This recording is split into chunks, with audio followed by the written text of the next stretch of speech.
Budget में मिला ठुल्लू, budget में मिला ठुल्लू और नौकरी पेशा वाले लोग देखते ही रह गए। कल पूरे देश की नज़र बजट पर थी। हमेशा की तरह नौकरी पेशा लोग भी इस पर टकटकी लगा के बैठे हुए थे। यह बजट लोकसभा चुनाव से पहले पेश हो रहा था।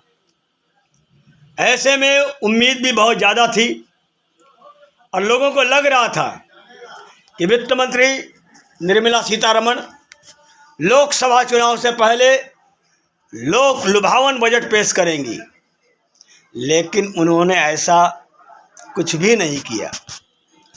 ठीक 11 बजे सीतारमण ने बजट स्पीच पढ़नी शुरू की। फिर देखते ही देखते यह कब ख़त्म हो गया कुछ पता ही नहीं लगा। नौकरी पेशा लोग टैक्स स्लैब में जिस कटौती की आस लगा के बैठे थे वह अधूरी रह गई।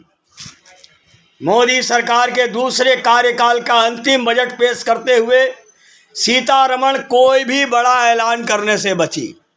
अलबत्ता उन्होंने सरकार की उपलब्धियां गिनाने पर ज़्यादा फोकस किया।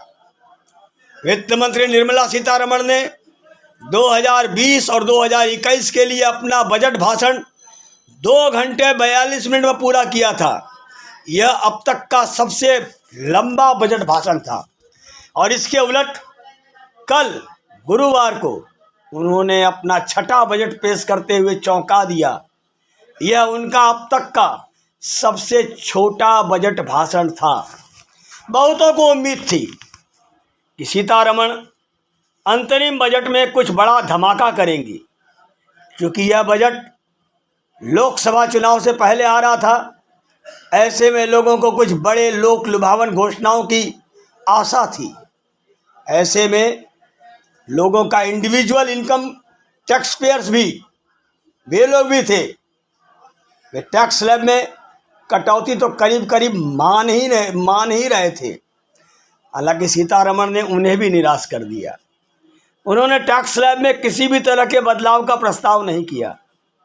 अंतरिम बजट में सीतारमण ने जहां सस्टेनेबल ग्रोथ पर फोकस किया, वहीं किसी बड़ी जन कल्याणकारी योजनाओं का ऐलान करने से बची।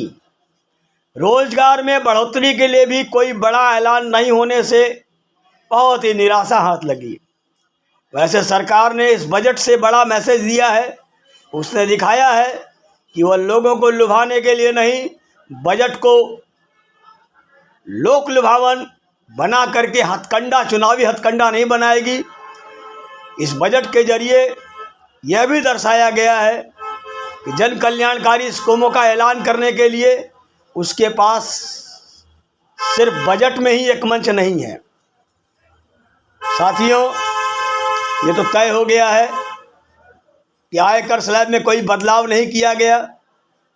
कॉरपोरेट टैक्स की दर को 22% से घटाकर 21% करने की घोषणा की गई है। कृषि क्षेत्र में 1.5 लाख करोड़ रुपया का आवंटन किया गया है। किसान क्रेडिट कार्ड के लिए लोन सीमा को बढ़ाकर 1 करोड़ 6 लाख रुपया कर दिया गया है।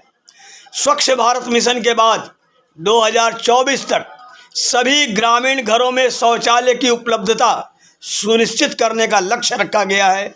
और डिजिटल इंडिया मिशन को आगे बढ़ाने के लिए कई घोषणाएं की गई हैं।